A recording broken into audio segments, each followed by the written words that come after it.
राम राम दोस्तों अब डिस्कशन करेंगे हम बैंक निफ्टी का। लास्ट ट्रेड के पीछे लॉजिक क्या था, कहां पे अपॉर्चुनिटीज थी, उन चीजों का भी डिस्कशन करेंगे। कौन कौन से इंपॉर्टेंट सपोर्ट है, कौन कौन से इंपॉर्टेंट रेजिस्टेंस है, उनका भी डिस्कशन करेंगे।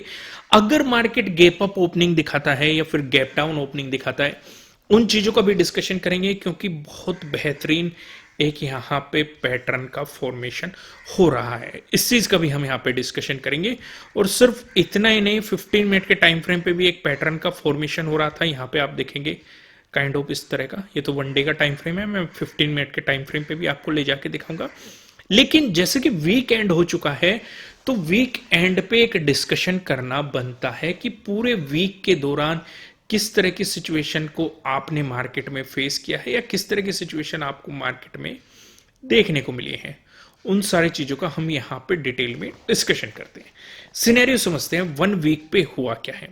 वन वीक पे हमारे लिए इस एरिया में एक इंपॉर्टेंट सपोर्ट जोन बना हुआ था, यानी कि मार्केट 50,000 का ब्रेकडाउन देने की पूरी पूरी ट्राई कर रहा था।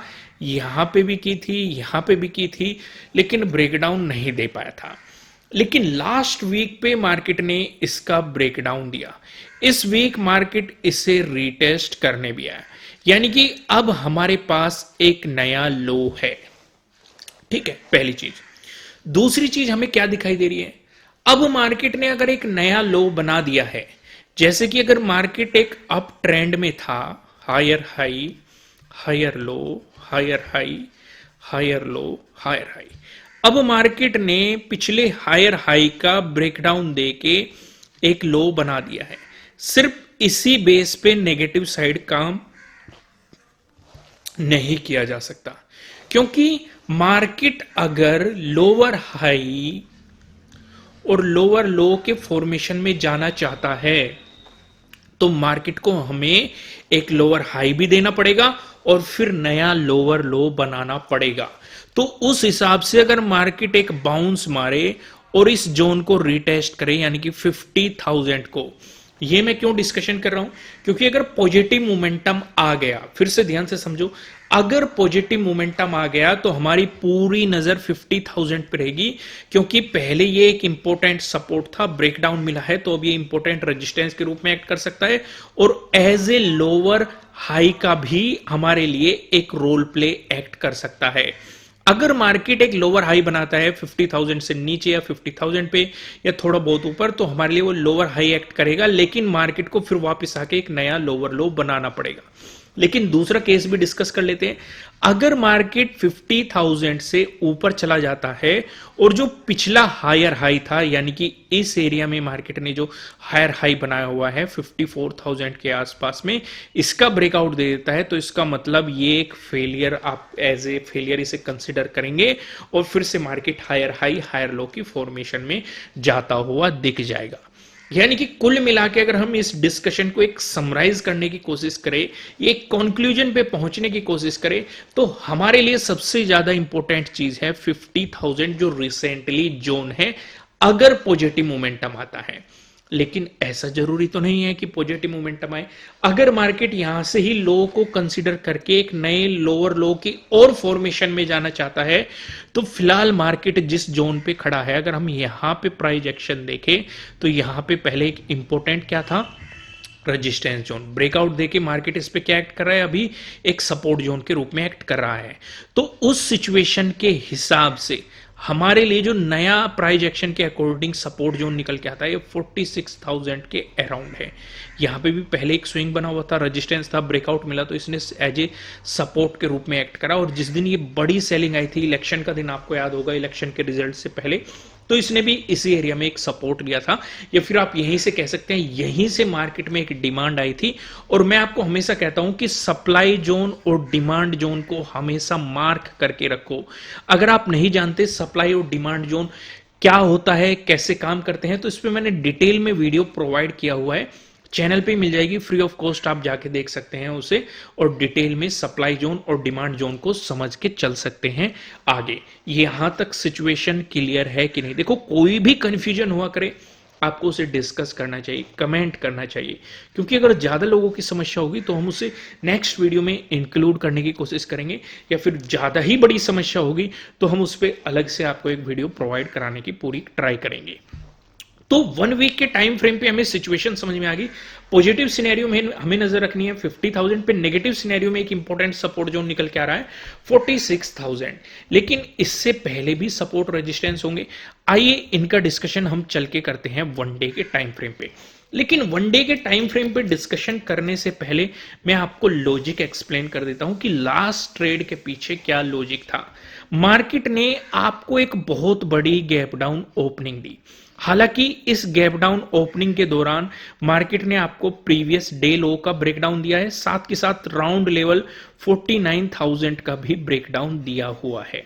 देखो, अगर ये प्रीवियस डे लो पास में होता और मार्केट यहीं से ब्रेकडाउन देता, इतना बड़ा मार्केट मोमेंटम नहीं देता, तो हमारा एक सेटअप भी है previous day low breakdown with first red candle. ठीक है, फिर हम उस पर काम करते। लेकिन मार्केट ने एक बहुत बड़ी गैप डाउन ओपनिंग दे दी, तो हमारा एक सिंपल सा रूल है, जहां भी हमें बड़ी ग्रीन कैंडल दिख जाए, बड़ी रेड कैंडल दिख जाए, बड़ी गैप अप ओपनिंग दिख जाए, या फिर बड़ी गैप डाउन ओपनिंग दिख जाए, तो तुरंत ही दोनों हाथों से मार्केट को प्रणाम करना है, हाथ जोड़ने हैं और शांति से दूर बैठ जाना है और एक रिट्रेसमेंट का इंतजार करना है। और उस रिट्रेसमेंट में या फिर एक जोन का इंतजार करना है। उस जोन में, उस रिट्रेसमेंट में हमें यह देखना है कि बायर्स स्ट्रांग है या फिर सेलर्स स्ट्रांग है, फिर हमें उसके अकॉर्डिंग काम करना है। जब ये मोमेंटम कंटिन्यू था, अगर कोई यहां से भी नेगेटिव साइड पोजीशन लेता, डेफिनेटली उसे बेनिफिट होता, लेकिन ये राइट अप्रोच नहीं है।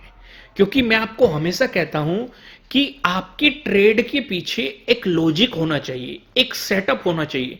अगर वो नहीं है तो फिर इसका मतलब आप के लॉसेस होने के चांसेस काफी बढ़ सकते हैं। तो जब मार्केट मोमेंटम दे रहा था, यहां पे मार्केट ने रुकावट क्रिएट करी। तीनों कैंडल के अगर आप सपोर्ट जोन देखेंगे, यहां पे मार्केट ने बनाया, आपको एक ट्रेडिंग डे लो बना के दिया है, टाइम स्पेंड किया और क्लियर हमें दिखाई दे रहा है बायर्स इतना मजबूत नहीं है। ये चीजें कैसे पहचानते हैं बायर्स मजबूत है कि या सेलर्स मजबूत है, इस पे भी डिटेल में वीडियो मैंने आपको प्रोवाइड की हुई है प्राइस एक्शन पे, वो भी आपको चैनल पे मिल जाएगी। वहां से जाके आप समझ सकते हैं कि बायर्स किस सिचुएशन पे मजबूत होता है या फिर सेलर्स किस सिचुएशन पे मजबूत होता है। तो ये आपके लिए एक राइट अपॉर्चुनिटी थी। फिर मार्केट ने फिर से मोमेंटम दिया, यहां पे भी टाइम स्पेंड किया, एक रेंज बनाई और फिर से मार्केट ने इसका ब्रेकडाउन दिया। ये भी आपके लिए एक मोमेंटम था। लेकिन एक सवाल मैं आपसे पूछ लेता हूं, चलो सवाल नहीं, मैं इसे डिस्कस ही कर देता हूं। काफी लोगों की समझ में यहां तक एक सिचुएशन नहीं आएगी या काफी लोग इसका जवाब नहीं दे पाएंगे। एग्जाम्पल के तौर पे ये मार्केट ने एक रेंज बनाई, टाइम स्पेंड किया, ठीक है, यहां पे हमें प्रीवियसली एक सपोर्ट एरिया भी नजर आ रहा है, यहां से भी मार्केट बाउंस करा था। तो ऐसा भी तो हो सकता था मार्केट यहां से ब्रेकआउट देता। तो मेरा सवाल ये है, हालांकि जवाब भी मैं ही दूंगा क्योंकि काफी लोग जवाब नहीं दे पाएंगे, अगर आप दे सकते हैं तो आप कमेंट करके जरूर बताइए कि आप क्या सोचते हैं इस अप्रोच में। सवाल यह है कि अगर मार्केट ब्रेकआउट देता तो क्या हम पॉजिटिव साइड सोचते। ठीक है, देखो ट्रेंड नेगेटिव है जो हमें साफ साफ दिखाई दे रहा है, गैप डाउन ओपनिंग हुई है वो भी हमें साफ साफ दिखाई दे रही है। दूसरी चीज, हम ट्रेंड के अपोजिट डायरेक्शन में जाने की ट्राई कर रहे हैं। पहली चीज, अगर ये यहीं पे रिट्रेसमेंट होता वो तो बिल्कुल ना थी, लेकिन मार्केट ऑलरेडी एक ठहराव देके अगर ब्रेकआउट देता तो हम हाफ क्वांटिटी में पॉजिटिव साइड सोच सकते थे, लेकिन हाफ क्वांटिटी में, एग्रेसिवली नहीं। देखो फेज अलग अलग होती है। फॉर एग्जांपल, ये मार्केट ने एक गैप डाउन ओपनिंग दी, अगर मार्केट यहीं पे टाइम स्पेंड करके ब्रेकआउट देता तो ये की राइट अपॉर्चुनिटी हो सकती थी पॉजिटिव साइड, क्योंकि वहीं से बायर्स एक्टिव हुए और वहीं से मार्केट एक गैप फिलिंग के लिए जा सकता है। लेकिन अगर यहां से ऊपर जाने की कोशिश करेगा तो इसका मतलब मार्केट को पहले यहां तक ट्रेवल करना पड़ेगा, फिर ब्रेकआउट देना पड़ेगा और यहीं पे दो रेजिस्टेंस बन जाएंगे, ट्रेडिंग डे हाई का भी, 49,000 का भी। तो ये गैप फिलिंग के लिए ट्राई करने की राइट अपॉर्चुनिटी या राइट टाइम नहीं है। कितने लोगों को समझ में आई बात? क्योंकि एक बात और मैं आपको हर वीडियो में समझाता हूं, आपको सेटअप पता है या स्ट्रेटजी पता है उससे काम नहीं बनता है, उसे कब अप्लाई करना है, कब अप्लाई नहीं करना है, कब उसके साथ कम क्वांटिटी में काम करना है, कब ज्यादा क्वांटिटी में काम करना है, उन अप्रोच से या उन माइंडसेट से आपका काम बनता है। किसी भी सेटअप या स्ट्रेटेजी से पता होने से काम बिल्कुल भी नहीं बनता है। यही चीज मैं आपको बार बार समझाता हूं। यहां पे मैं आपको एक जानकारी और देना चाहूंगा। काफी लोग मुझसे कमेंट करके पूछते हैं कि आप किस ब्रोकर का इस्तेमाल करते हैं। मैं फिलहाल फायर्स का इस्तेमाल कर रहा हूं, जिसका लिंक नीचे डिस्क्रिप्शन में है, क्योंकि यहां पे स्कैल्पिंग करना भी बहुत ईजी रहता है, इंट्राडे ट्रेडिंग करना भी बहुत ईजी रहता है, और इन्वेस्टिंग करना भी बहुत ईजी रहता है। आप म्यूचुअल फंड में करो या कुछ भी, काफी इजीली इंटरफेस है। मेरा सारा काम एक ही स्क्रीन पे हो जाता है। मुझे मल्टीपल चार्ट लगाने हो, क्योंकि ट्रेडिंग व्यू के बहुत सारे फीचर यहाँ पे फ्री में प्रोवाइड हो जाते हैं, और यहीं से स्टॉप लॉस को ट्रेल भी कर सकते हैं। क्योंकि काफी लोगों को ये समस्या होती है कि दूसरे टैब में जाते हैं, फिर वो यहाँ पे आके प्राइस चेक करते हैं। यहाँ पे आप ड्रैग एंड ड्रॉप करके अपने स्टॉप लॉस को ट्रेल कर सकते हैं, इजीली मोमेंटम रहता है। तो इसलिए मैं आपसे सजेस्ट करूंगा कि अगर आपका अभी तक फायर्स में डीमेट अकाउंट नहीं है, तो आप नीचे डिस्क्रिप्शन में लिंक दिया गया है फायर्स का, मैं कमेंट में पिन कर दूंगा, वहां से जाके इसमें अपना डीमेट अकाउंट ओपन कर सकते हैं, और इसमें आप स्कैल्पिंग और ट्रेडिंग कर सकते हैं, इंट्राडे ट्रेडिंग कर सकते हैं। सिचुएशन समझ में आ गई। आइए डिस्कशन को थोड़ा और आगे बढ़ाते हैं। अब हम आ जाते हैं 1 डे के टाइम फ्रेम पे। हमने क्या डिस्कशन किया था कि अगर मार्केट ने यहां से सिचुएशन को चेंज किया था, मार्केट ने एक हाई बनाया, पिछले हाई से ये नीचे था, ठीक है, फिर मार्केट ने फिर से ये हमें एक लोअर हाई बना के दे दिया, फिर मार्केट ने एक नया लोअर लो बनाया, फिर एक हल्का सा लोअर हाई बनाया, फिर से मार्केट ने एक नया लोअर लो बनाया, और फिर से मार्केट ने एक लोअर हाई बनाया। ये सिचुएशन हमें नजर आ रही है। तो कुल मिला के हमें एक बात समझ में आती है कि अगर पॉजिटिव होना चाह रहा है मार्केट, पहली चीज अपने प्रीवियस लोअर हाई का ब्रेकआउट देना पड़ेगा, यानी कि इस जोन का। यहीं पे हमारा एक रेजिस्टेंस जोन भी है, किसके अकॉर्डिंग, फिबोनाची के अकॉर्डिंग 0.618 का काफी इंपॉर्टेंट रेजिस्टेंस है, जो कि 49,251 के अराउंड है। तीसरी चीज, प्राइस एक्शन के अकॉर्डिंग भी यहां पे एक इंपॉर्टेंट रेजिस्टेंस जोन है, क्योंकि पहले भी अगर आप अप्रैल में जाएंगे, अप्रैल में देखने की कोशिश करेंगे, एक रेजिस्टेंस बना था। मई में जाएंगे, मई में भी एक रेजिस्टेंस बना था। मई में दूसरी बार मार्केट ने यहां पे रिटेस्ट किया था। जून में जब इसका ब्रेकआउट मिला तो इस पे एज ए सपोर्ट एक्ट किया। अगस्त में भी इसी के आसपास मार्केट ने सपोर्ट लिया, यानी कि पहले एक रेजिस्टेंस था, ब्रेकआउट मिला, वो सपोर्ट की तरह एक्ट करा था, फिर से ब्रेकडाउन मिला तो फिर से प्राइस एक्शन के अकॉर्डिंग ये रेजिस्टेंस की तरह एक्ट करना चाहिए। तो ये तीन हिसाब से हमारे लिए एक इंपॉर्टेंट एरिया है, यानी कि पॉजिटिव सिनेरियो हमारे लिए, स्ट्रॉन्गली पॉजिटिव सिनेरियो वो 49,251 के ब्रेकआउट के बाद बन सकता है। दोस्तों, आगे का डिस्कशन करने से पहले मैं आपको ये बता दूं, ये आपके लिए किसी भी तरह का ना तो कोई बाय रिकमेंडेशन है, ना ही कोई सेलिंग रिकमेंडेशन है। ये जस्ट एजुकेशनल पर्पस से बनाई गई एनालिसिस वीडियो है। इन्वेस्ट करने से पहले आपको अपनी रिसर्च करनी है, अपने इन्वेस्टर की सलाह लेनी है, क्योंकि प्रॉफिट भी आपका होने वाला है, लॉस की जिम्मेदारी भी आपको अपने आप लेनी है। तो आइए वापिस आ जाइए, सिचुएशन पॉजिटिव सिनेरियो हमें समझ में आ गया। दूसरी चीज, अगर मार्केट ये लोअर हाई बना चुका है और मार्केट लोअर हाई और लोअर लो के फॉर्मेशन में जाना चाह रहा है, तो हमारा नया लोअर लो कहां पे है, 48,000 के पास में है। तो मार्केट को इसका ब्रेकडाउन देके हमें एक नया लोअर लो देना पड़ेगा, अगर नेगेटिव सिनेरियो में मार्केट जाना चाह रहा है। इसका पर्पस क्या है, हम एक डिस्कशन करते हैं जब भी फिबोनाची का डिस्कशन आता है कि 0.618 वो जोन है जो मार्केट को बाउंस करा सकता है, लेकिन मार्केट तो इसका ब्रेकडाउन दे चुका है और एक बार एज ए रेजिस्टेंस के एक्ट करके फिर से एक रिवर्सल दे चुका है। तो अगर इससे नीचे प्राइस सस्टेन कर गया तो इसका मतलब मार्केट यहां से ट्रेंड को चेंज कर सकता है। ये भी हम साथ साथ में डिस्कशन करते हैं, समझ करते हैं कि नहीं, क्लियर हो रहा है कि नहीं। तो इसका मतलब अगर पॉजिटिव सिनेरियो आएगा तब तो इससे ऊपर प्राइस जाना चाहिए, तभी हम स्ट्रांगली पॉजिटिव साइड सोचेंगे, और उससे पहले एक 49,000 के राउंड लेवल की रुकावट भी आएगी। हम छोटे टाइम फ्रेम पे इन चीजों का डिस्कशन करेंगे, बेफिक्र रहिए आप, वहां पे भी इस सिनेरियो को समझने की कोशिश करेंगे। लेकिन अगर नेगेटिव सिनेरियो रहा तो मार्केट को 48,000 का ब्रेकडाउन देना पड़ेगा। आइए इसे थोड़ा सा और डिटेल में इस पे समझते हैं। 15 मिनट का मैं टाइम फ्रेम सिलेक्ट कर लेता हूं। एक मैंने कहा था, शुरुआत में मैंने ड्रॉ किया था कि यहां पे भी एक रेंज बन रही थी, मार्केट ने इसका ब्रेकडाउन दिया, इसे रिटेस्ट भी किया और मोमेंटम दे दिया। अभी यहां पे भी एक रेंज बन रही है। मैंने आपको 4 पैटर्न समझाए हुए हैं। ट्रायंगल वाले पैटर्न, ट्रेंड लाइन से मिलकर बना हुआ पैटर्न और पैरेलल पैटर्न, ये चीजें समझाई हुई है। तो यहां पे कौन सा पैटर्न दिखाई दे रहा है? ये वाला। ऊपर की तरफ आप देखेंगे रेजिस्टेंस, नीचे की तरफ आप देखेंगे सपोर्ट। जितना ये नैरो होता जाएगा हमारे लिए उतना अच्छा है, ठीक है, क्योंकि अगर इसका ब्रेकआउट मिला तो हमारे लिए इंपॉर्टेंट रेजिस्टेंस जोन ये रहेगा दो हिसाब से। पहला, एक तो हमारा प्रीवियस डे हाई है यहां पे, दूसरा राउंड लेवल है 49,000 का। अगर मार्केट ने इसका ब्रेकआउट दिया फिर हमारे लिए इंपॉर्टेंट रेजिस्टेंस 49,251 है, जो कि हमने अभी डिस्कस किया। 0.618 का जोन है फिबोनाची के अकॉर्डिंग, और प्राइस एक्शन के अकॉर्डिंग भी इंपॉर्टेंट है, और हमारा लोअर हाई भी यहीं पे बना हुआ है। ये अभी तो हमने डिस्कस किया, इसी रेंज के आसपास बना हुआ है, तो ये एक इंपॉर्टेंट रेजिस्टेंस के रूप में एक्ट करेगा। ठीक वैसे ही अगर मार्केट आपको एक नेगेटिव सिनेरियो दिखाता है तो उस सिचुएशन पे ट्रेंड लाइन कितने लोग समझते हैं? अगर आप मेरी वीडियोस देखते हैं तो मैंने आपको समझाया हुआ है, अगर ब्रेकडाउन मिलता है, जब तक पिछले सपोर्ट का ब्रेकडाउन न मिल जाए तब तक आपको नेगेटिव सिचुएशन पे काम करने को अवॉइड करना चाहिए। और पिछला सपोर्ट का जो यहाँ पे ये जो लो है ये 48,400 के आसपास में है। अगर मार्केट इसका ब्रेकडाउन देता है तो प्रीवियस डे लो काफी इंपॉर्टेंट सपोर्ट रह सकता है।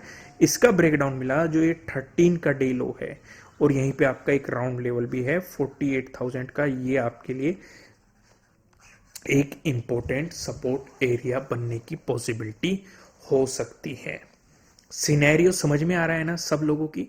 आइए डिस्कशन को थोड़ा सा और डिटेल में समझते हैं। अगर मार्केट गैप अप ओपनिंग देता है तो उस सिचुएशन पे हम क्या करेंगे? जैसे कि हम देख रहे हैं ओवरऑल ट्रेंड नेगेटिव है, यहां पे एक पैटर्न का फॉर्मेशन हो रहा है। अगर गैप अप ओपनिंग देके मार्केट पॉजिटिव मोमेंटम की तरफ चलता है तो ऊपर की तरफ हमें रेजिस्टेंस पता है, इस एरिया पे 2 रेजिस्टेंस है और इससे ऊपर ये रेजिस्टेंस है, ठीक है, और यहीं पे आपका लोअर हाई भी बना हुआ है प्रीवियसली, जो हमने वन डे के टाइम फ्रेम पे अभी डिस्कस किया हुआ है। लेकिन हमारा कंसर्न वो नहीं है। अगर ओवरऑल ट्रेंड नेगेटिव है, मैंने आपको एक स्ट्रेटेजी भी बताई हुई है, बेस्ट इंट्राडे स्ट्रेटेजीज के अंदर मिल जाएगी। अगर ओवरऑल ट्रेंड नेगेटिव है और मार्केट आपको गैप अप ओपनिंग दे दे और फिर नेगेटिव कैंडल बना के नीचे की तरफ अप्रोच करने की कोशिश करे तो मार्केट उसी ट्रेंड में वापस जाने की ट्राई करता है, तो ये एक बेहतर अपॉर्चुनिटी के चांसेस बन सकते हैं। लेकिन किस कंडीशन में? अगर वो अपने ट्रेडिंग डे लो का ब्रेकडाउन देके उस गैप फिलिंग की तरफ जा रहा है, फिर प्रीवियस डे क्लोजिंग काफी इंपॉर्टेंट रोल प्ले करेगा। उसके ब्रेकडाउन के बाद प्रीवियस डे लो आपके लिए काफी इंपॉर्टेंट रोल प्ले वहां पे करते हुए दिखाई देंगे। उन चीजों को कंसीडर करके ही आप इस स्ट्रेटेजी पे काम कर सकते हैं। ज्यादा डिटेल में ये स्ट्रेटेजी बेस्ट इंट्राडे स्ट्रेटेजी के अंदर मैंने डिस्कस की हुई है, वहां पे विद एग्जांपल आपको सारी चीजें समझाई गई है। लेकिन फिलहाल हमारा ध्यान कुछ और चीजों पे भी है। अगर गैप डाउन ओपनिंग मार्केट दे देता है उस सिचुएशन पे क्या करेंगे?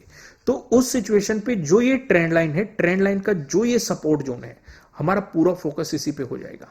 अगर मार्केट यहां पे सपोर्ट लेके बाउंस मारता है तो प्रीवियस डे क्लोजिंग या इस रेजिस्टेंस जोन से ऊपर निकलने दो मार्केट को, फिर हमारे लिए इंपॉर्टेंट जोन वही हो जाएगा 49,000 और प्रीवियस डे हाई।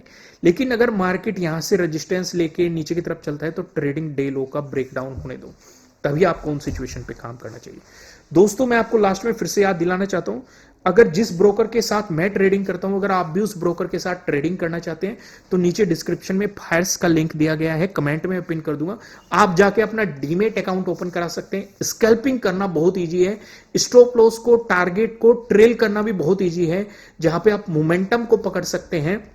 सिर्फ ड्रैग एंड ड्रॉप करके आप चीजों को ट्रेल कर सकते हैं या अपने स्टॉप लॉस को मॉडिफाई कर सकते हैं, सिर्फ ड्रैग एंड ड्रॉप करके चार्ट पे ही। बहुत इजी रहता है।